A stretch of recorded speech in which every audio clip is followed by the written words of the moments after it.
हर आदमी क्यों नहीं मानता कि उसमें शक्ति है? हर आदमी क्यों नहीं मानता कि मैं खास हूं?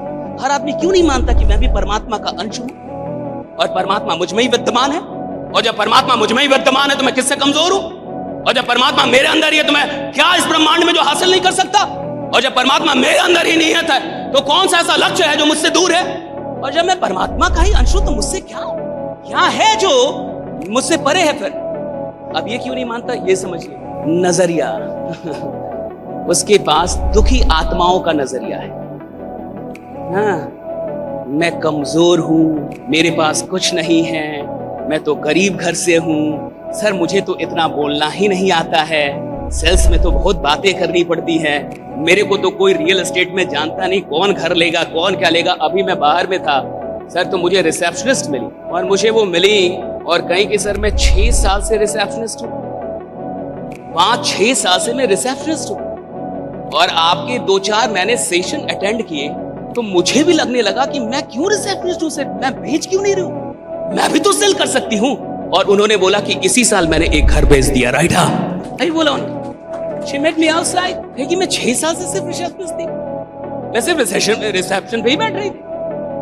मेरे अंदर ये बात आ गई कि मैं बेच भी तो सकती हूँ, मैं भी तो बेच सकती हूँ। और उन्होंने बेच दिया। एक और लड़की मुझे कोई मिली जिन्होंने कहा कि मैंने 4 शायद प्लॉट या 4 चीजें सेल की है राइट इस साल। I was amazed। देखिए 6 साल से रिसेप्शन पे है ना, 6 साल से है। एक दिन लग गया ना कि मैं बेच सकती हूँ, लग गया ना कि मैं भी कर सकती हूँ। ये लगना है, सिर्फ लगना। इंसान तभी तक कमजोर है जब तक उसको लग नहीं रहा कि वो कितना शक्तिशाली है। राइट? कितनी शक्ति है उसके अंदर। जिस दिन लग गया साहब उसको रोक नहीं सकते आप। कोई आदमी आपके आंसू पहुंचने नहीं आएगा। अपनी तकलीफ मत बताओ। 80% लोगों को आपकी तकलीफों से कोई दिक्कत नहीं है और 20% लोग खुश हैं कि तुमको तकलीफ है। अपना रोना किसी के आगे मत रो। 80% को तुम्हारी तकलीफों से कोई सरोकार नहीं और 20% खुश हैं कि तुमको है।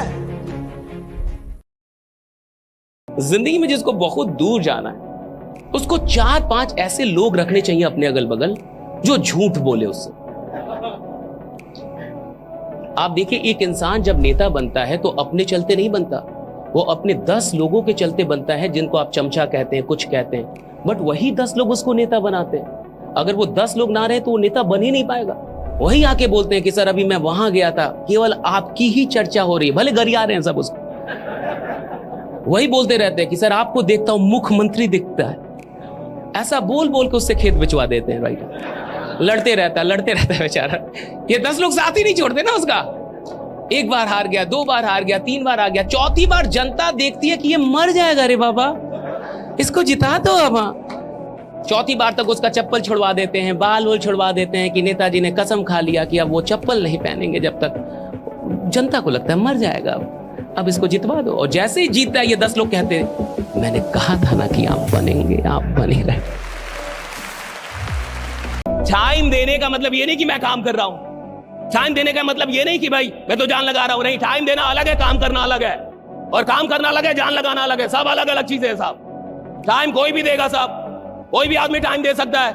बोल सकता है कि मैं तो 6 महीने से काम कर रहा हूं, मैं तो 4 महीने से काम कर रहा हूं, मैं तो 1 साल से। अरे भैया तू काम कर रहा है कि नहीं ये बाद में पहले देखना पड़ेगा, काम कितना कर रहा है, एक दिन में काम कितना हो रहा है।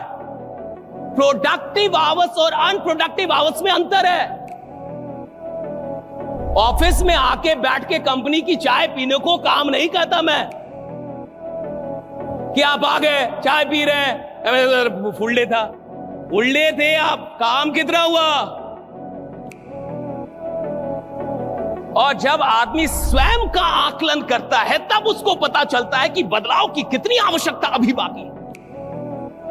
दिक्कत यह है कि हम पूरी दुनिया को देखना चाहते हैं, खुद को नहीं देखना चाहते।